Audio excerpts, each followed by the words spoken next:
Ramsey, Aubameyang, oh brilliant! He took it first time and with devastating effect.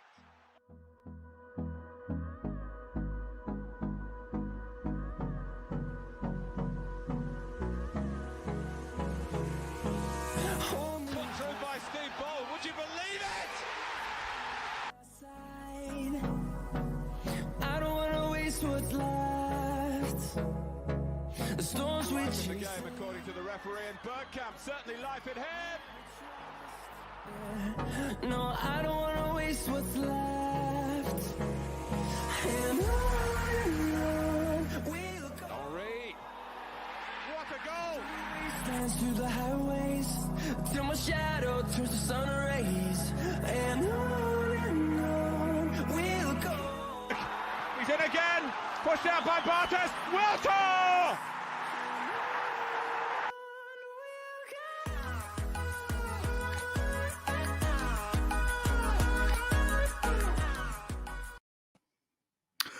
What is up, guys? Welcome back to another show. Welcome back to the post-game show of Olympiacos. The game has not long finished, and wow, what a game. What a game. Listen, there's currently 13 people in the chat already. Do smash the like button. I would really appreciate that. But yeah, what a game. What a game. Like it's I'm trying to sum this up the best way I can. So I'm going to start by just giving a little summary. So the first half, listen, we had chance after chance in the first half. We didn't really take them. Obviously we got that Odegaard goal, which I thought, listen, the keeper, he could have done better with that, the Olympiacos keeper. It was kind of a bit of a fortuitous goal, really, to take, to get. But there's just a couple of little things that I was slightly concerned about, and it did come to what's the best way of saying it? Kind of come to sort of pass in the second half. But I noticed in the first half as well, we just defensively, we were awful, weren't we? We just kept giving the ball away. I thought Thomas Partey had one of the poorest games I've seen him play in an Arsenal shirt. He kept giving the ball away. He just didn't really, wasn't really comfortable on the ball. Wasn't really the kind of Thomas Partey we all know and we've seen at Atletico. So yeah, he didn't really have a great game, Thomas Partey. But yeah, we just kept giving the ball away. But yeah, it was nice to see Odegaard getting back on the score sheet. Listen, I'm going to get some of your comments, so do keep firing them in. But yeah, it was nice to see Odegaard getting on the score sheet, although even, the keeper should have done better. I mean, to be honest, I think the keeper was more worried about his fucking beard than he was saving that goal. But yeah, I thought it was really good the second half, and then again, the second half we sort of we had this calamitous kind of 10 minutes, didn't we, at the beginning of the second half, where we just didn't really get going. Ceballos come on,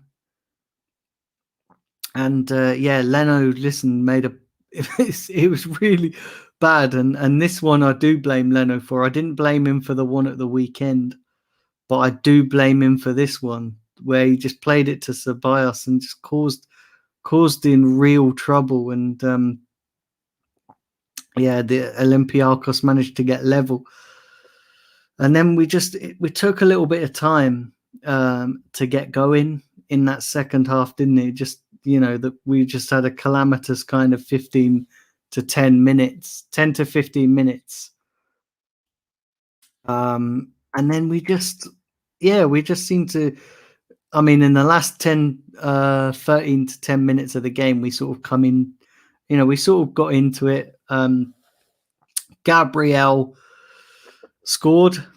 And yeah, what a fantastic header. I tell you what, he really wanted that, didn't he? That header. You could tell that he was just there going, do you know what? I'm having this. Fucking, I'm scoring.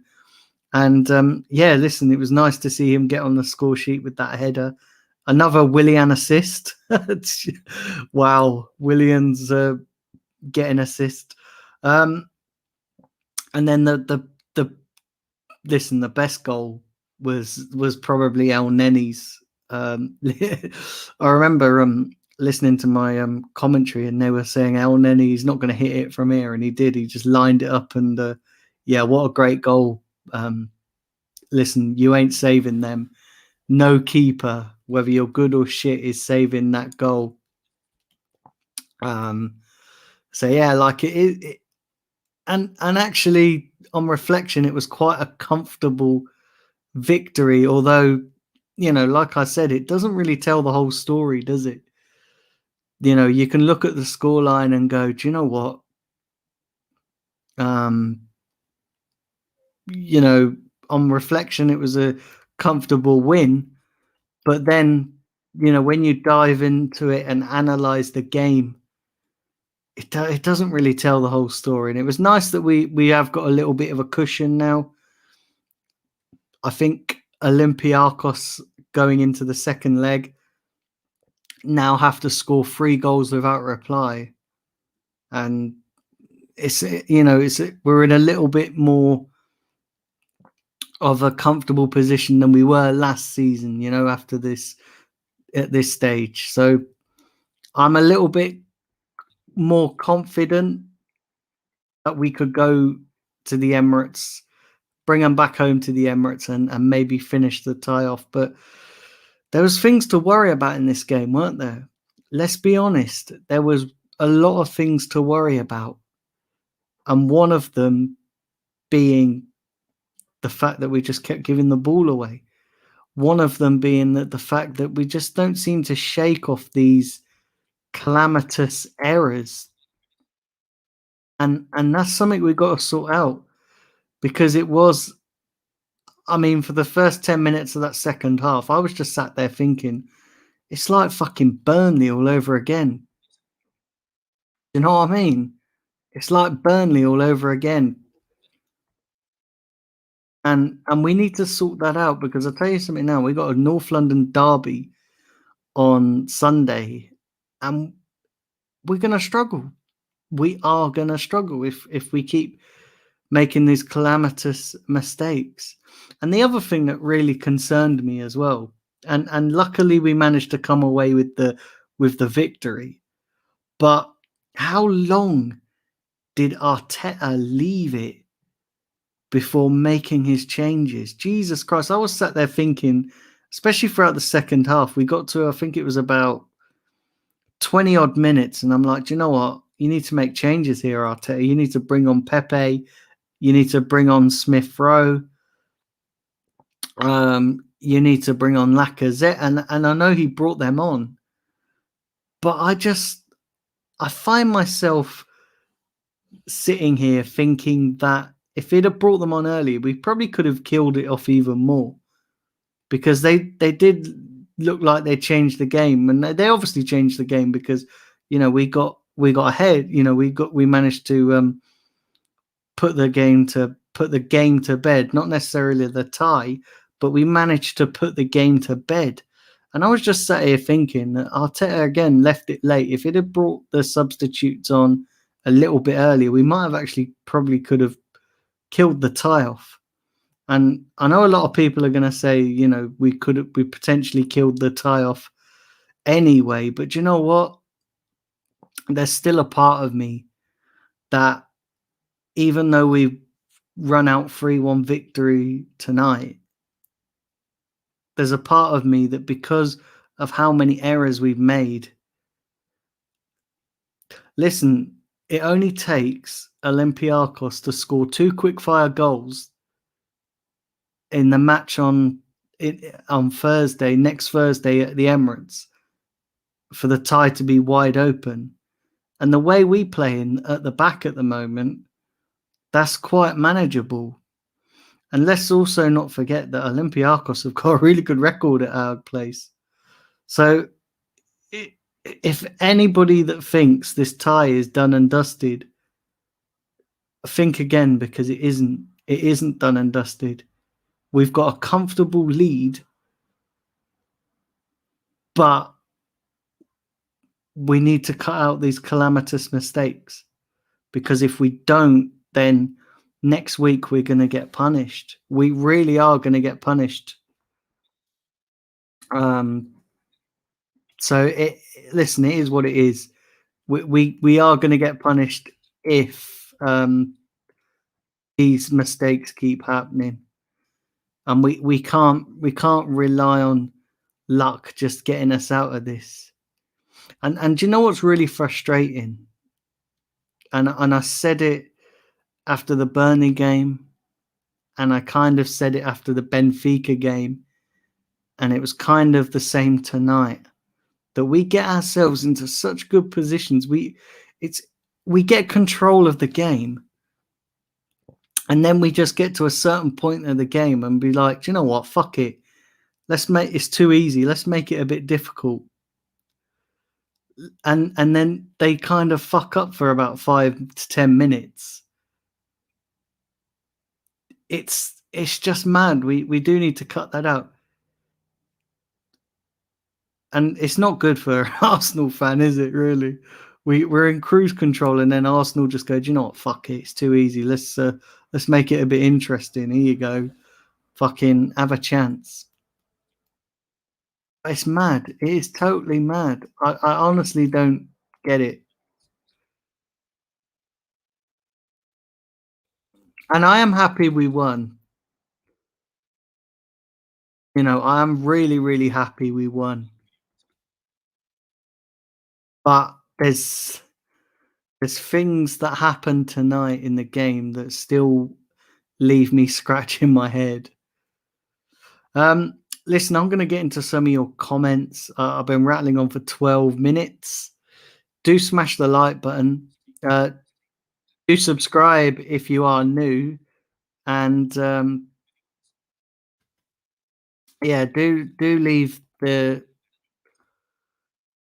do smash the like button. Let's have a look.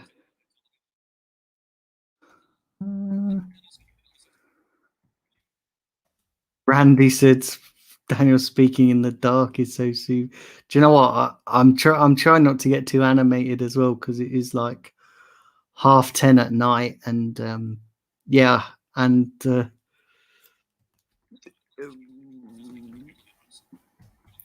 big up John 1886.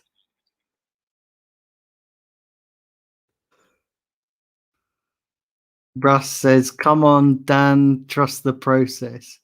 I'll trust any process as long as the process. Listen, I've seen I've seen so many cracks in this defense tonight. It's unreal. Jonathan SC says we need to score the first goal in the next leg. Yeah, we do. We do. We need to, because then they've got literally a mountain to climb.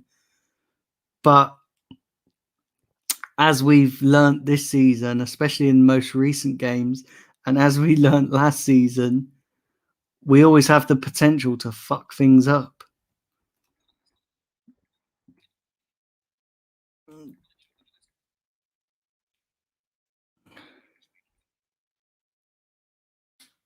This should be enough to finish off the tie. All focus on the derby now. Again, I don't think I'm not convinced that this tie is put to bed.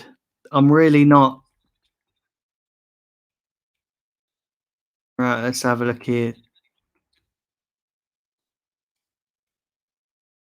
What was the score in the first leg? I think we won 1-0. It was either 1-0 or 1-1. I can't fully remember. I'm pretty sure it was 1-0. Yes, I'm actually, yeah, I'm pretty sure it was 1-0.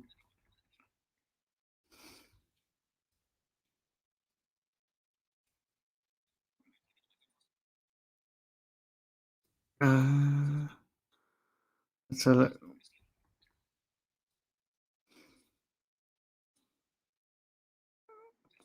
how far was El Neni's goal? I think it was like 35 yards out, wasn't it? Let's have a look here. Right, let's have a look here.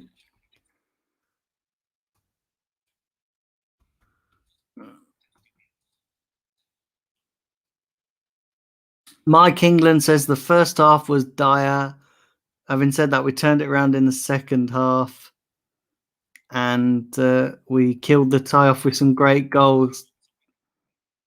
Should be enough to go through now. Again, I'm not so sure that this tie is put to bed.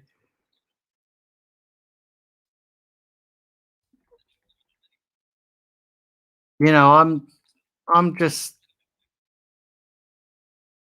not sure that this tie is finished, and I know a lot of you are, but I'm not sure that this tie is fully finished. I honestly do think that listen, there's still twists and turns in this. big up Omar in the chat. John 1886 says even we can't lose this round now. Yeah, there's still a chance, mate. There's still a chance. Keeper should have done better with El Neni's effort, says Russ.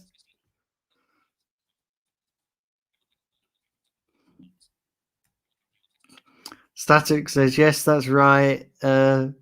Gerard, there was a Gerard-esque goal. It was a bit like that, wasn't it?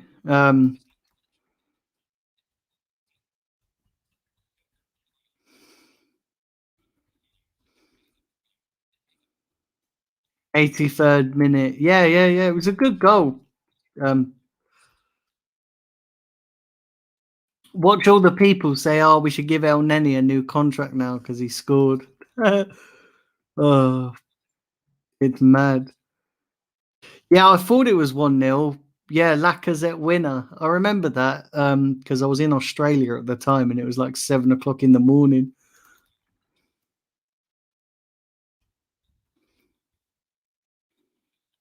Let's have a look here.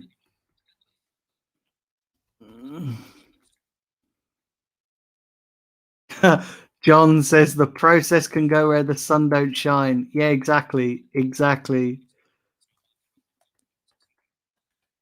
You know what? They can shove the imaginary process up their ass.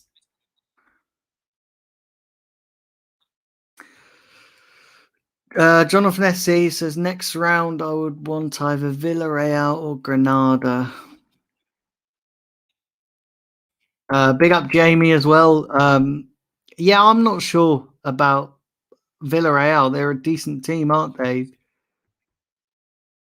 You know, I'm not sure. Omar says the tie is done. Dan, let's be real. Wow, positive Omar. See, I'm not so positive. Listen, all you lot saying that the tie is done. Let's see next week because I tell you something now, and I would gladly put money on it. Right, gladly put money on it that we're gonna fuck up, and it's not gonna be as easy. Because listen, we almost fucked up tonight. We've fucked up so many times. I can guarantee you guys, honestly, I really can, that this is and watch it. You lot next week. You guys will be. You guys will see it because I have no faith in us at the moment, and I know we kind of managed to get out of jail. But listen, I'm just being honest. I've believed in this Arsenal side and then been let down before, so I ain't fucking getting let down now. And yeah, I can tell you now, the tie is not finished. It really isn't.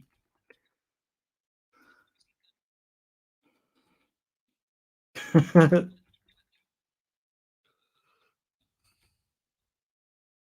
a look here. I want Villarreal in the semi, Spurs in the final. Love it. Do you know what though, Russ? As well, I'm going to be brutally honest, and I said this on Claude's channel yesterday, that I've just got this horrible feeling that we are going to get Spurs at some point in this tournament. I've just got this horrible feeling that we are going to draw them because they're doing all right at the moment. We've got to play them. Listen, Man United's there. Do you know what, right? I'll tell you something now. I think AC Milan could possibly get a result against Man United. So I'm not fully convinced that they're going to go through. I'm not fully convinced that Man United will go through, but Tottenham, I've just got this horrible feeling that we are going to get them. And I can't say what round we're going to get them, but I've got this gut feeling that's been telling me, and this is why and I may be reading way too much into this, but do you know what? This is kind of how psychology works, right? Yeah. I've just got this horrible feeling that, and I'm almost reluctant to kind of want us to win on Sunday for this fact. And I know a lot of you are going to be thinking, what the fuck is he going on about? But let me explain it to you, right? If we win on Sunday, and listen, it doesn't really matter, does it? If we win on Sunday, our league's dead, right? If we win on Sunday, great, we get bragging rights, banter, brilliant, all that. No, listen, that dries up very quickly. But if we draw them in a competition that matters, like we did with Chelsea, do you remember, right? When the year we played Chelsea in the Europa final, we had beaten Chelsea. They beat us 3-2 at the Bridge. We beat them 2-0 at the Emirates. I remember the game clearly because after the game, everybody was literally high off that victory, going, oh, yeah, we beat Chelsea. It's absolutely fantastic. And I remember saying, and I was the only one outside the stadium that said, do you know what, guys? Let's all have a bit of, let's take a rain check a little bit, because if you remember rightly, we had to play Man United in the FA Cup after. And I said, let's see if we can do that against Man United in the FA Cup. And remember, we went and got smashed. Man United smashed us. And I also said after that game, I said, listen, this result is going to come back to bite us on the arse. One way or another this season, this result is going to come back to bite us on the arse. And I said it then and nobody believed me. And listen, I just had that gut feeling that it wasn't done and dusted with the Chelsea thing. Because if you remember rightly, us and Chelsea were the only ones, the English teams, left in the Europa League at the time. And if you remember rightly, that Europa League campaign there wasn't really many decent teams left in it at that point. And yeah, listen, we all know what happened at the Europa League final. So this is why I'm a little bit kind of, I'm sort of looking at Spurs and I'm looking at us, and some way or another in this Europa League campaign, our worlds are going to collide. And this is why I'm really, and I know, listen, no Arsenal fan wants to lose to Tottenham. I don't want to lose to Tottenham. But you know what? I would gladly get hammered on Sunday if it meant that we could go and beat them in the Europa final. I've just got this feeling if we win on Sunday, it's gonna come back and bite us on the arse. And this is how psychology works. I've just got this gut feeling. I might be reading way too much into it. I might be reading way too much into it, but I tell you something now. I've just got this gut feeling. Big up Jamie Phoenix as well. Thanks for tuning in.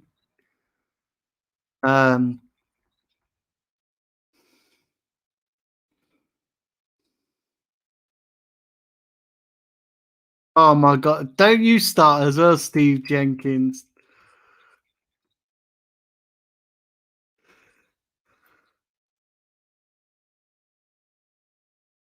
Big up Declan as well.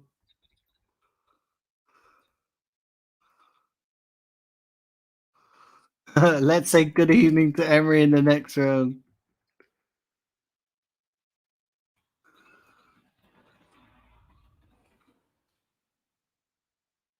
Right, let's have a look at it.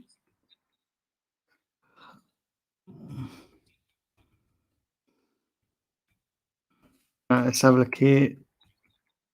So yeah, do subscribe if you are new, guys. There's currently, let's have a look here. I only got 19 people watching, so that's absolutely brilliant. So yeah, do smash the like, do subscribe if you are new to the channel. Listen, we're on the road to 2K. So yeah, we're getting very close to that now. And like I said, this is going to be the new format moving forward with the pre-match build-up and the post-match show afterwards. Like I said, I will be doing my last and final watch-along on Sunday for the North London derby. And that will be the last...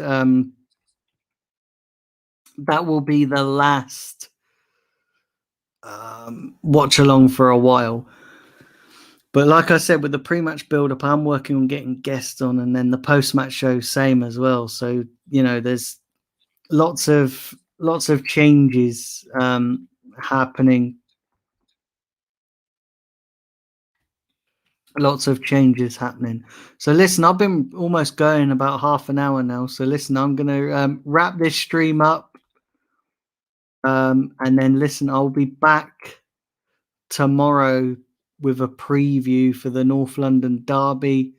I'm not sure what time it will be because I've got a few things to do tomorrow during the day. It's surprising as well, even though we're all in lockdown still, there's still like lots of things to do. But yeah, listen, I will be back tomorrow with the North London derby preview, and then obviously I will be doing a watch along on that day on Sunday for the North London derby to end the watch alongs. And yeah, listen, all enjoy the rest of your evening. And yeah, we listen, half the job done. So we've just got to hopefully we complete it next Thursday. And get through to the next round. That's the most important thing, is that we get through to the next round. And then we've got 5 games, haven't we? Once we get through this tie, we've got 5 games, 2 quarterfinals, 2 semis, and a final. So yeah, that's a positive way of looking at it. But listen, guys, thank you to everybody who's tuned in. Listen, do you know what? Even though these are short streams and I've changed the sort of format to things like this. Listen, there's good. I love all the people, you guys that are viewing. You guys are fantastic. All the regulars. It's nice and getting good flow on these streams. So yeah, listen, there's lots more content coming as well. Even though I'm cutting back in certain areas, I am I'm going to be bringing other stuff. I'm not just taking the content away. I'm replacing it with other stuff. So stay tuned. Do share the channel around. Do share the content around.